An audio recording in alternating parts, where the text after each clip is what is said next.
plataforma de Zoom, eso me indicaron los representantes, y solamente tengo tiempo hasta las 8. Tengo justo otra reunión a las 8 en punto. Por lo tanto, lo voy a hacer lo más resumido posible. Si ustedes recuerdan, tenía que hacer un breve reciclaje, pero por la cantidad de temas también es un poco dificultoso. Son alrededor de 70 temas, por lo tanto casi nos tomaría todo el día y es bastante cansador y no creo que logre alcanzar la totalidad de los temas en el día y también tengo otras actividades. Pero para subsanar las falencias que hubo el día de hoy, por ejemplo, el uso de la plataforma, todo eso, voy a resumir dos temas, lo que es la parte de estreptococos y lo que es la parte del virus de la rabia.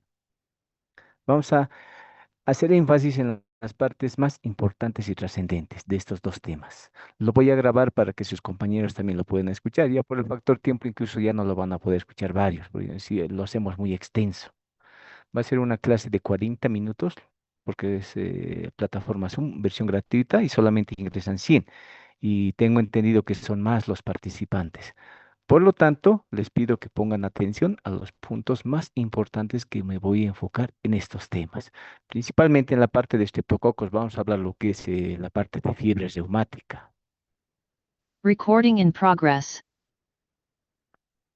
Vamos a poner énfasis en lo que es la fiebre reumática, en lo que es la parte de estreptococos. De ahí algo de la parte morfológica. Y como también se ha solicitado y se ha sugerido, de estos dos temas, tenía que ser cuatro, pero de estos dos temas que vamos a abarcar en este momento, van a ingresar 6 preguntas, es decir, 3 preguntas de estreptococos y 3 preguntas de lo que es el virus de la rabia. Obviamente también les voy a recalcar, no les voy a decir cuál es la pregunta. Aquí pueden solicitarse unas 10 o 12 preguntas, pero siempre voy a poner énfasis en los puntos más importantes. Y esos se pasen para el día de mañana, por favor. Y el día de mañana, recuerden que son 20 preguntas. Y de las 20, 14 van a ser de los temas, de los 64 temas que falta repasar. Y 6 preguntas van a ser de estos dos temas, ¿ya? Por favor, eso les va a ayudar en algo a las personas que están con un poco, su nota un poco baja o disminuida. En relación al estreptococo, no nos vamos a abocar mucho a la parte morfológica, pero lo que sí deben recordar que estos microorganismos, si nos vamos a la clasificación morfológica y apetencia tintorial, son cocos gram positivos y se caracterizan por agruparse en cadenas. Existen diferentes formas de clasificar a los estreptococos. Si ustedes han visto, hay una clasificación de tipo morfológica por el metabolismo, por la parte de que son aerobios, anaerobios, pero la que se emplea es la clasificación en relación al tipo de hemólisis y la clasificación de Langefield. Eso es lo que empleamos más que todo en la parte clínica. En relación al tipo de hemólisis, deben recordar que los estreptococos tenemos en dos tipos, los beta, alfa y gamma hemolíticos. De estas tres variedades, el que nos interesa en este momento es el estreptococo beta hemolítico. Y dentro del beta hemolítico existen diferentes especies, incluso cepas. Pero, como está en esta presentación, debes recordar que el estreptococo piógenes es infectante. No solamente porque es causante de diferentes patologías, este microorganismo va a ocasionar secuelas como la fiebre reumática o cuadros de glomerulonefritis. Por lo tanto, hoy vamos a abarcar principalmente el estreptococo piógenes, que según la clasificación de Langefield está dentro del grupo A. Eso es lo que quiero que recuerden. Hemos indicado que hay varias formas de clasificar a los estreptococos en relación al tipo de hemólisis y les he indicado que el estreptococo piógenes es el que nos interesa en este momento, porque produce, como en esta imagen observan, una beta hemólisis. Y si observan esta imagen, la alfa hemólisis siempre va a ser de un color verduzco, la beta hemólisis de un color amarillento y gamma hemolíticos aquellos que no producen hemólisis. Y los que van a ocasionar hemólisis, nuevamente les recalco el Streptococcus pyogenes del grupo A, según la clasificación de Lancefield. Existen diferentes características de este microorganismo. Son capaces de producir hemólisis, tienen enzimas que producen hemólisis, pero también tienen diferentes estructuras dentro de su composición que les hacen altamente antigénicos y también les permiten evadir el sistema inmunológico. No se olviden que la cápsula es un sinónimo de evasión del sistema inmunológico y aparte evita el ingreso de ciertos antibióticos. Por lo tanto, la presencia de cápsula nos indica un alto poder de patogenicidad. Y en esta diapositiva ustedes pueden observar la clasificación de Landsfield y nuevamente está con rojo. Dentro del grupo A de la clasificación de Landsfield tenemos al Streptococcus pyogenes, que va a ser causante de patologías de importancia al ser humano. En esta tabla pueden ver lo que es la clasificación de Landsfield. Esta lo van a tener en la presentación y la diapositiva les voy a enviar para que puedan ustedes darle una repasada a lo que es la clasificación de Lange. Como ven, existen diferentes grupos. El grupo A, B, C, D, E, F, G, R y otros más. Y dentro de todos estos, el grupo A es el que nos interesa y es donde se encuentra el Streptococcus pyogenes. Dentro de la estructura antigénica han debido llevar en temas anteriores, existen diferentes componentes de las bacterias que le van a dar un cierto grado de patogenicidad. En el caso del Streptococcus pyogenes, la cápsula es importante. Lo que dice aquí, cepas del grupo A se caracterizan por la producción de cápsula junto con el ácido hialurónico. Y este componente ayuda a la elevación del sistema inmunológico en el proceso de fagocitosis cuando nosotros hablamos de lo que es la respuesta inmune celular, pero también en la respuesta inmune humoral, ya que evade lo que es el complemento. Aparte de eso, existen diferentes proteínas que están dentro de su composición y una proteína que se menciona en varios artículos es la proteína M. Esta proteína M se ha visto que es importante en el proceso de adhesión a lo que es las células faríngeas. Y obviamente el resurgimiento de lo que es la fiebre reumática. En algunos países ya se ha eliminado, pero en nuestro medio tenemos individuos o personas que padecen lo que es la fiebre reumática. Existen otros componentes más, como la pili, la fibra, otro tipo de proteínas que ayudan a la adhesión al epitelio. Y obviamente al proceso de patogénico de este microorganismo. Y nuevamente se recalca otros componentes, como hace un momento les indicado, la proteína M, lo que evita el proceso de fagocitosis, lo que evade lo que es la vía alterna del complemento, diferentes enzimas como la streptolicina, la fibrinolicina, que evaden lo que es la parte inmunológica, y otros componentes que van a ayudar al proceso de diseminación. Por ejemplo, pueden licuar lo que es la parte del coágulos a nivel cutáneo, y eso va a ayudar al proceso de diseminación. En algunos casos, otras cepas de estreptococos van a presentar exotoxinas pirógenas. Y en ese caso, los individuos pueden presentar un síndrome de shock tóxico estreptocócico o una fiebre escarlatina. Por lo tanto, estos componentes van a permitir que este microorganismo sea altamente patogénico. Y también se habla de lo que son las hemolipinas, que son importantes en el momento del diagnóstico. Hablamos de lo que es la estreptolicina de tipo O. O cuando nosotros tenemos un paciente que estamos sospechando que está padeciendo faringoamigdalitis por Streptococcus pyogenes, inmediatamente nosotros pues, solicitamos la prueba del ASTO o PCR para determinar si está en una etapa aguda con un proceso inflamatorio por este microorganismo. Por lo tanto, estas hemolicinas son importantes. Si nos vamos a la parte clínica del estreptococo, en varios textos existen diferentes clasificaciones, pero esta la he sacado de lo que es medicina interna, en donde el cuadro clínico lo dividimos en dos tipos. Aquellos que son infecciones piógenas o supuradas, es decir, donde va a haber la presencia de pus, y en aquellas que no existe la presencia de pus, es decir, infecciones no supurativas. Ejemplo de infecciones piógenas o supurativas puede ser a nivel de las vías respiratorias, lo que son cuadros de faringitis, sinusitis, otitis. Esas infecciones respiratorias nosotros alguna vez en la vida la hemos pasado. Hemos tenido un cuadro de dolor de garganta, posteriormente incluso un cuadro de otitis. Y afortunadamente el porcentaje es bajo de las personas que han padecido este tipo de infecciones. Pocos son los que van a tener un cuadro de fiebre reumática. Afortunadamente, eso depende mucho de la cepa que nos haya afectado y obviamente del estado inmune de la persona, porque la parte inmunológica es bien importante para que se suscite este tipo de afecciones. Otro tipo de infecciones biógenas que ocasionan cuadros supurativos. Hablamos de infecciones a nivel dérmico. Hablamos de lo que es el impétigo, la escarlatina, la erisipela, cuadros de celulitis, fascitis necrotizante. Eso lo han debido llevar en los casos clínicos. Y en estos casos clínicos también existen diferentes cepas que son capaces de ocasionar cuadros graves como la fascitis necrotizante. En el caso de las infecciones no supurativas, que sería el segundo grupo, generalmente estos son secuelas de la infección por Streptococcus pyogenes, cepas que van a causar fiebre reumática. Es decir, el individuo va a tener fiebre reumática que se manifiesta con fiebre, artritis y afección cardíaca.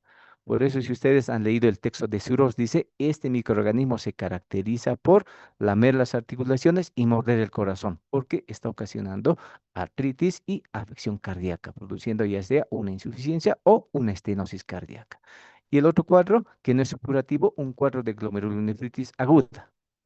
En este caso, principalmente se debe al depósito de complejos inmunes. Es decir, es un fenómeno de hipersensibilidad tipo 3, donde se han em, formado complejos inmunes y se han adherido al glomérulo renal. En ese caso, el individuo va a tener cuadros de hipertensión, hematuria y proteinuria. Este cuadrito quisiera que recuerde para el examen. Por ejemplo, se les puede preguntar, mencióneme qué secuelas son ocasionadas por el estreptococo piógenes. Hablamos de lo que es la fiebre reumática y lo que son los cuadros de glomerulonefritis. Esas son las principales secuelas ocasionadas por una infección por estreptococo piógenes y una cepa que es capaz de ocasionar este tipo de secuelas en el organismo humano. Aquí podemos ver algunas características de infecciones locales. Un cuadro de erisipela, donde la lesión es bien típica. Si ustedes observan la lesión y ven la parte de texto, indica que las lesiones son abultadas y de color rojizo. Aparte, se observa endurecimiento de este tipo de lesiones y el margen es muy notorio y marcado. Es decir, hay un bulto y se nota que está marcado la lesión. Eso es en el caso de la erisipela por Streptococcus pyogenes. A diferencia de los cuadros de celulitis. Si ustedes leen el cuadro, dice, es una infección aguda de diseminación rápida a nivel de la piel y del tejido celular subcutáneo. Pero la característica es que las lesiones no son elevadas y el margen no está delimitado, a la diferencia del anterior cuadro, que también está afectando a nivel térmico. Y esto lo han debido abarcar en los casos clínicos de infecciones cutáneas. Y finalmente, cuadros graves de fascitis necrotizante. En este caso también no son todos los estreptococos piógenes que ocasionan este cuadro, por si acaso. Son algunas cepas, algunas variantes simplemente. Y obviamente va a depender mucho también del sistema inmunológico. Aquí existe destrucción del tejido dérmico, tejido subcutáneo y llegando incluso al tejido muscular y en algunos casos al tejido óseo. Por lo tanto, este es altamente mutilante, podríamos decir, este tipo de afecciones. Y eso es ocasionada por el estreptococo piógenes. Cuadro de faringitis, nosotros lo hemos pasado. ¿Alguna vez ustedes han tenido un cuadro de faringitis? Generalmente son cepas que se caracterizan por la producción de cápsula y proteína M, y eso va a coadyuvar a la colonización de la región faríngea. Eso es bien importante. Miren, aquí vemos un cuadro de faringitis por estreptococcus en el lado izquierdo, donde ve aumento de tamaño de las amígdalas y hay secreción purulenta. Al lado derecho solamente existe enrojecimiento. Posiblemente la infección sea de etiología viral del lado derecho. Existe otro tipo de lesiones a nivel térmico, limpético. Miren, aquí podemos lesiones a nivel facial o por toxinas, el síndrome de shock tóxico. Y a la larga, estas toxinas incluso son capaces de ocasionar cuadros febriles o un cuadro de escarlatina por esta bacteria. Miren, aquí vemos lesiones a nivel térmico que se aprecian principalmente a nivel del tronco y en miembros, principalmente este tipo de lesiones. Ahora, lo que me interesa, esta es la parte que me interesa. Quiero que hablemos de lo que es la fiebre reumática. Aquí voy a poner énfasis. Hace un momento les he dado dos preguntas, por no decirles, en las anteriores diapositivas para el examen de mañana. Posiblemente una de esas sea. Cuando hablamos de lo que es la fiebre reumática, y esto es importante porque varios de ustedes lo van a tratar y lo van a diagnosticar, hablamos de una enfermedad inflamatoria sistémica que se caracteriza por afectar lo que es el corazón, las articulaciones.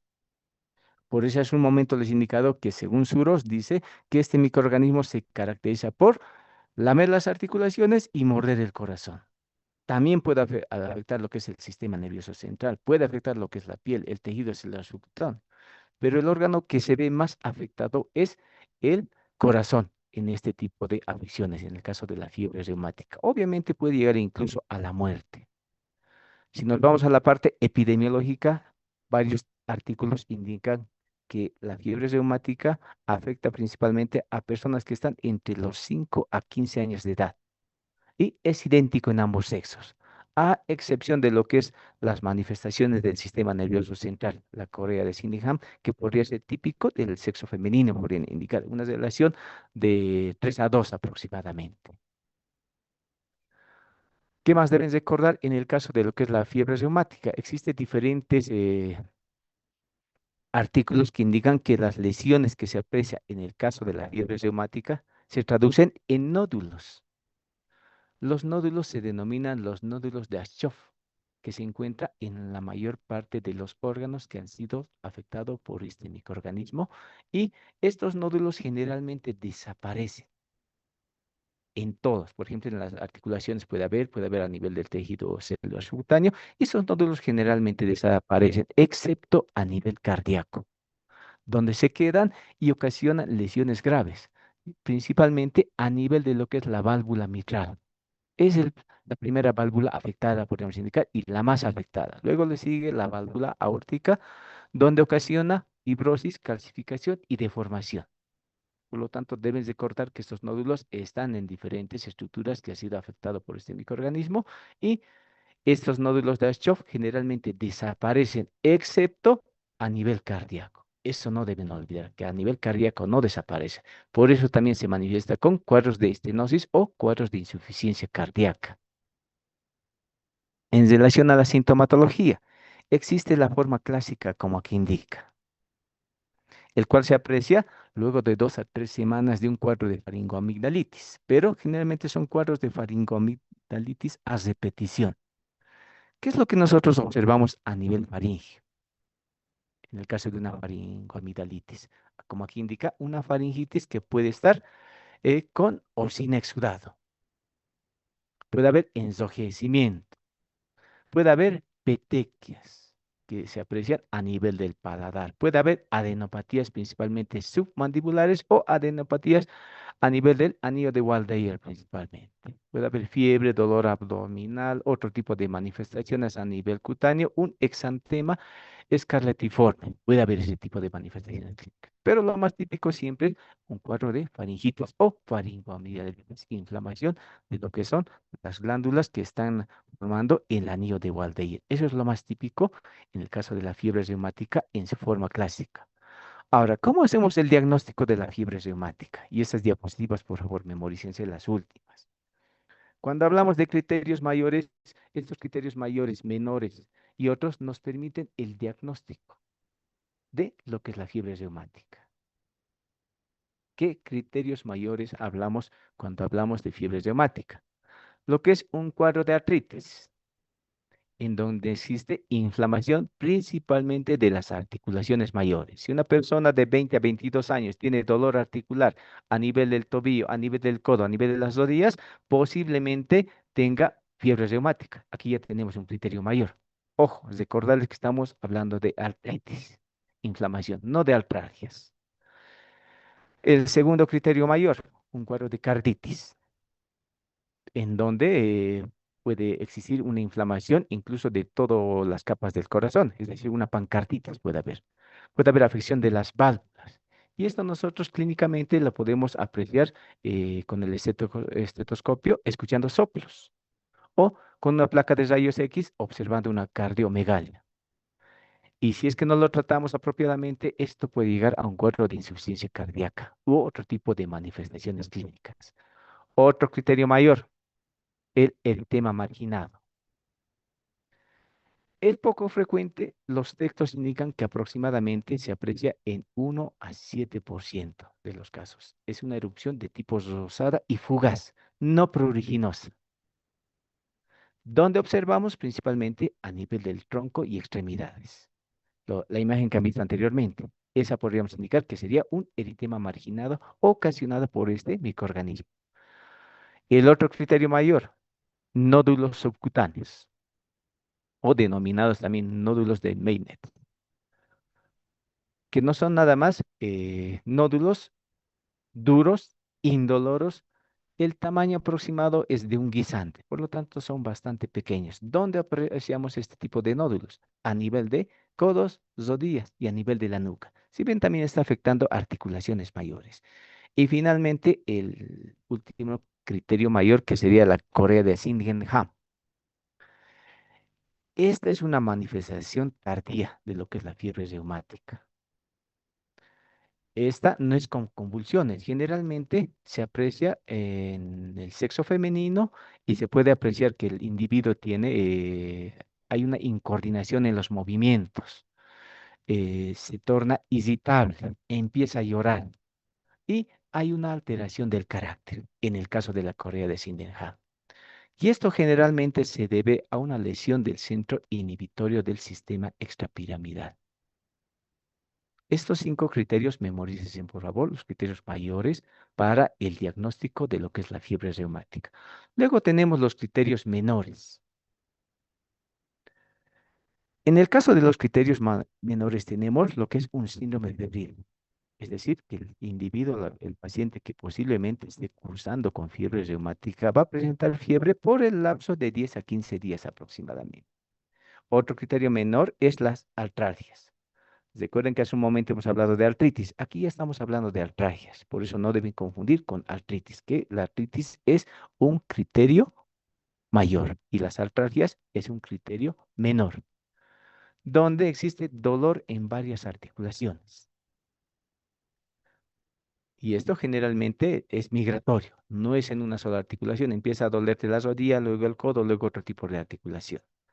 El siguiente criterio menor son antecedentes de fiebre reumática, es decir, al paciente o la paciente le preguntamos, ¿usted alguna vez ha tenido este cuadro o le han diagnosticado fiebre reumática? Y la paciente dice, sí, hace un año atrás o 2 años atrás me han diagnosticado y tenía esta sintomatología. Por lo tanto, los antecedentes de fiebre reumática se consideran un criterio menor de la fiebre reumática.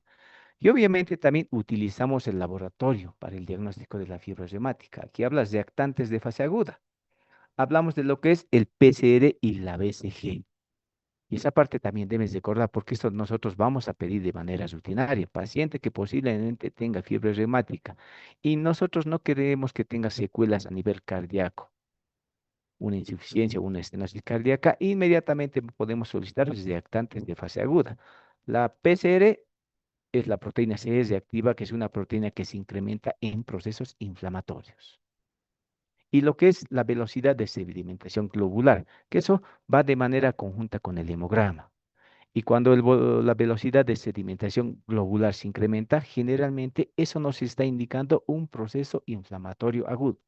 Por lo tanto, ambas cosas, el PCR y la velocidad de sedimentación globular, nos van a ayudar al diagnóstico de lo que es la fiebre reumática. Obviamente también podemos pedir otras pruebas laboratoriales, en este caso un electrocardiograma, donde vamos a ver un alargamiento del espacio PR.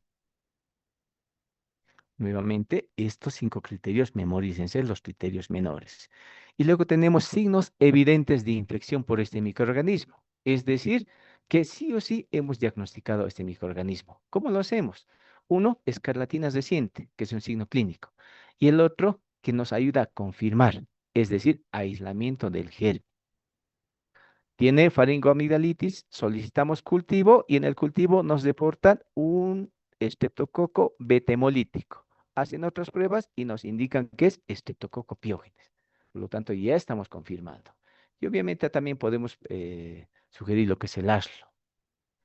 Existen también otras pruebas o clínicas principalmente, manifestaciones clínicas como adelgazamiento, dolor precordial, taquicardia, pero que no son tan específicos. Principalmente es la escarlatina reciente, un aislamiento en un cultivo que nos sale positivo y nos indican que el estreptococo piógenes y pruebas que nos indican la presencia de enzimas como el ASLO. El diagnóstico diferencial de este microorganismo es en relación a patologías que van a tener la misma sintomatología, el lupus eritematoso sistémico, hay inflamación, cuadros de hepatitis viral, cuadros de microardiopatías virales, enfermedad de Lyme o síndromes coreicos. Por lo tanto, eso nos ayuda a ver qué otros tipos de agentes nos pueden causar sintomatología similar a la fiebre reumática. En cuanto al tratamiento, no voy a poner énfasis. Como les dije, el factor tiempo no nos va a permitir. Pero deberías o debo recordarles que para el diagnóstico nosotros debemos tener muy en cuenta los criterios de Jones, que hace un momento les he dado.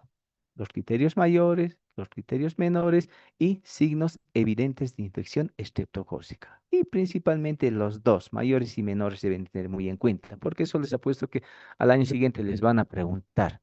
Paciente que posiblemente tenga fiebre reumática, mencióneme dos criterios mayores o dos criterios menores.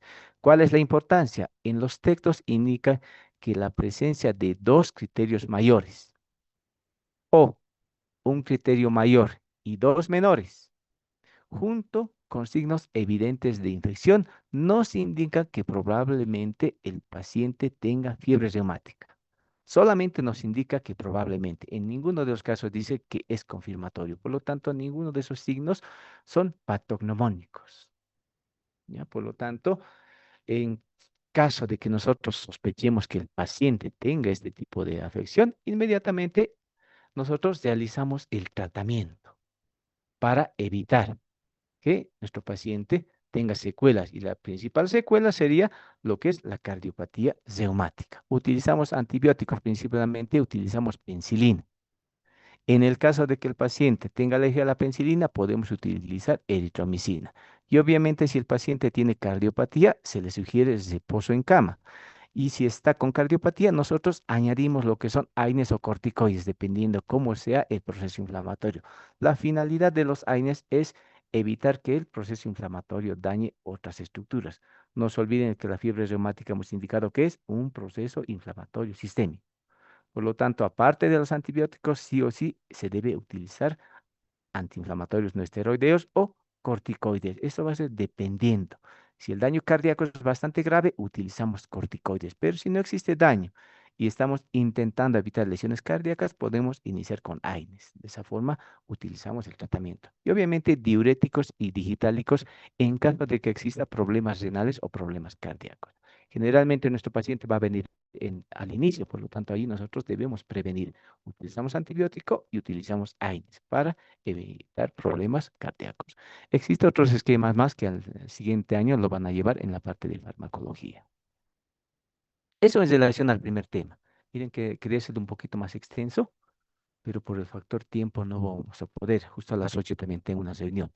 ¿Qué debes recordar? Uno, de los estreptococos, el estreptococo beta hemolítico del grupo A, según Lansfield, es el que debes recordar, el estreptococo piógeno. Eso, por favor, memorícense. Tiene diferentes estructuras antigénicas que le hemos indicado, pero la más importante es la presencia de cápsula, la presencia de proteína M que ayuda a la elevación del sistema inmunológico. Aquí también algo se les ha explicado. Y quiero que recuerden este cuadro les he indicado. Nuevamente le estoy recalcando.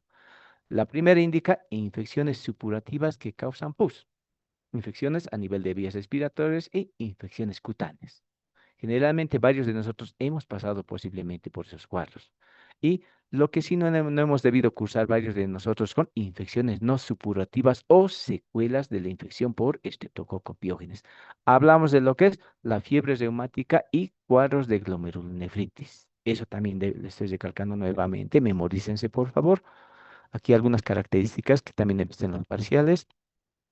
Luego, lo otro que quiero que recuerden en relación a la fiebre reumática tiene diferentes formas de presentación. Aquí les he explicado lo que es la forma clásica, las manifestaciones clínicas. Y cuando hablamos de fiebre reumática, recuerden los criterios mayores que están aquí, que les voy a pasar las diapositivas, los criterios menores y los signos evidentes de infección por este microorganismo. ¿Por qué? Porque cuando hacemos el diagnóstico que les he dicho, si hay dos criterios mayores o uno mayor y dos menores junto a signos evidentes de infección, probablemente nuestro paciente tenga lo que es la fiebre reumática. Eso en relación al primer tema. Vamos con el siguiente tema, por favor. Vamos a hablar de lo que es la SARI y con eso concluimos. Lamentablemente por el factor tiempo no.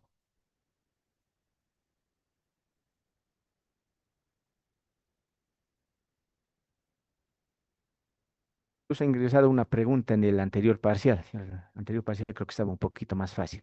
Debes recordar que es un virus que afecta el sistema nervioso central y obviamente es transmitido por la mordedura de animales infectados, ya sea domésticos o salvajes. Eso es la parte de definición que sí o sí deben de conocer, que en algún momento les van a preguntar.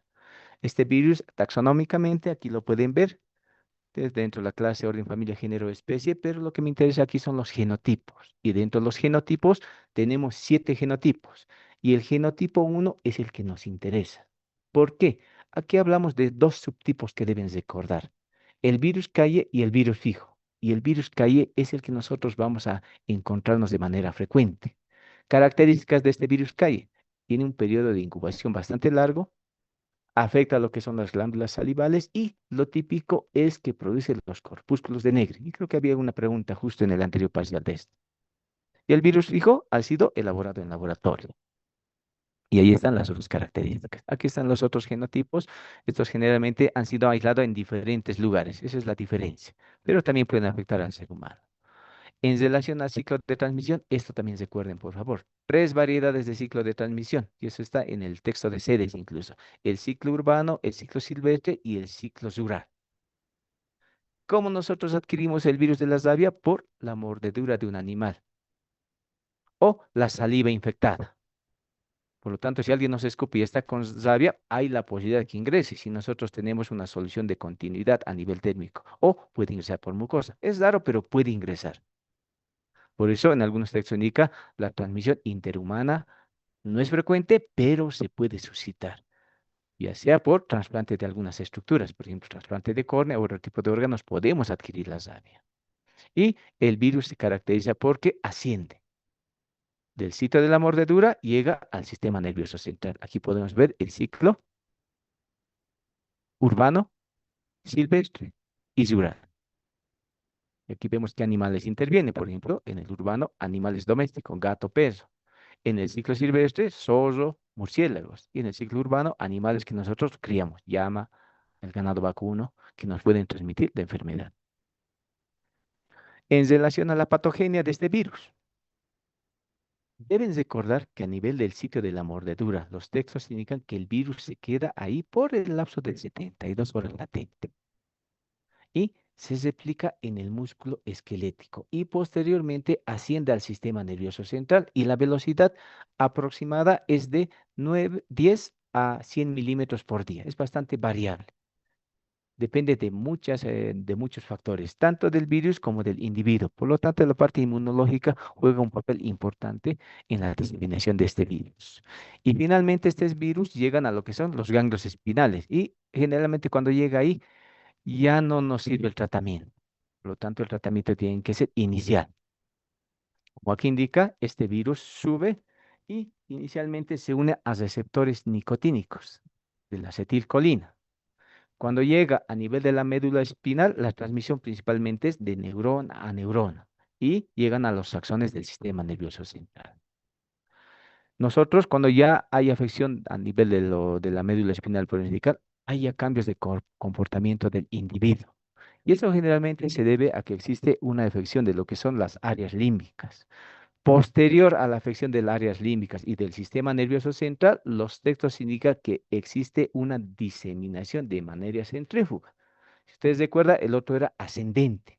En cambio, cuando llega al sistema nervioso central, nosotros podemos apreciar que puede afectar otros órganos, puede irse a la córnea, puede irse a las glándulas salivales, y esto se suscita principalmente por vía parasimpática. Por lo tanto, de esta diapositiva ustedes deben recordar que cuando ya esté en el sistema nervioso central, el cambio de conducta o de comportamiento, ya sea del individuo o del animal, principalmente es por lesiones de área límbica. Y una vez que está en el sistema nervioso central, existe una diseminación de tipo centrífuga que se da principalmente por vía parasimpática. Y obviamente, cuando está en el sistema nervioso central, existe inflamación y degeneración neuronal. Y los neurotransmisores que se ven alterados son principalmente la acetilcolina, la serotonina y el ácido gamma-aminobutírico. Otros autores u otros artículos describen que se incrementan los niveles de óxido nítrico. Si ustedes recuerdan la parte de inflamación, este es importante en el proceso de inflamación, el óxido nítrico. Por lo tanto, este afecta a nivel cerebral, aumenta el proceso de inflamación, cuando existe gran cantidad de óxido nítrico. Y eso se traduce en edema, inflamación, hiperemia en diferentes estructuras, pero principalmente a nivel de las leptomeninges y a nivel del hipocampo. Por eso se aprecia cambio de conducta en los individuos. Las manifestaciones clínicas, se han leído otros textos, indica que existe tanto en el ser humano como en los animales. Nosotros nos vamos a abocar a lo que es la parte del ser humano. El periodo de incubación es bastante variable. Es de 3 a 8 semanas aproximadamente, pero otros indican que es de 9 días a un año. Esto va a depender mucho de la cepa y la distancia. Y aquí falta lo que es la parte inmunológica del individuo, que juega un papel importante no solamente en este tipo de infecciones, sino en otro tipo de infecciones, tanto bacterianas, parasitarias también. Por lo tanto, hablamos de tres fases dentro de las manifestaciones clínicas. La fase prodrómica, la fase de excitación y la fase paralítica. Nosotros debemos tratar antes de que aparezcan estas fases para tener, para poder salvar, podríamos indicar al individuo y que no fallezca. En la fase prodrómica nosotros podemos apreciar fiebre, parestesias, malestar general, cefalea, dolor retroocular. En el periodo de excitación, los signos ya son más neurológicos porque hay una afectación ya del sistema nervioso central. Hay hiperestesia, cialosea, espasmo, laringio. Y ya nosotros observamos todas las fobias, fotofobia, aerofobia. Ya observamos que el paciente se torna más agresivo. Puede incluso llegar a tener cuadros de convulsiones. Y obviamente en la fase paralítica es donde ya las manifestaciones son ya más graves. Y existe parálisis, parálisis de tipo flácida, obviamente en aquí y el paciente llega a fallecer. El diagnóstico diferencial en relación a enfermedades que van a ocasionar la misma sintomatología, es decir, que van a afectar el sistema nervioso central, el síndrome de Guillain-Barré, enfermedades psiquiátricas, una encefalitis de tipo biliar, poliomielitis y tétanos. Si ven los últimos, que son de etiología bacteriana, ocasionan afecciones a nivel del sistema nervioso central. Lo importante, y esto también quiero que recuerden por favor, y estaba también como pregunta en el anterior parcial. Profilaxis. Si nosotros tenemos un paciente, un individuo que ha sido mordido por animal desconocido o conocido que posiblemente padezca de rabia, lavar con abundante agua y jabón.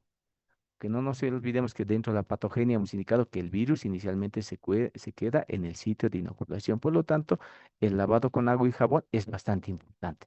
Y obviamente también utilizar desinfectantes como alcohol al 70% o yodo. Obviamente, aplicación de la vacuna, dependiendo del caso, infiltración con suero antirrábico, también dependiendo del caso, evitar suturar para evitar que el virus se cultiva apropiadamente. Por eso se evita la suturación de una herida ocasionada por animal que posiblemente tenga el virus de la rabia. Y vacuna antitetánica. En esta diapositiva podemos ver qué es lo que uno tiene que hacer en el caso de la mordida por un animal. Por ejemplo, dice animal salvaje o silvestre, doméstico conocido, sin vacuna. Cuando la lesión es a nivel de la cabeza, el cuello o la mano y se observan lesiones profundas, lacerantes o múltiples en cualquier parte del cuerpo, se sugiere suero y vacuna de manera obligatoria. Por lo tanto, en esta diapositiva ustedes pueden ver qué es lo que se debe realizar. Y esta diapositiva, por favor, memorícense. De aquí va a ingresar una pregunta. No lo voy a leer todo porque ya tenemos solamente 3 minutos, se va a cortar la plataforma y también tengo otra reunión. Pero esta diapositiva, por favor, memorícense.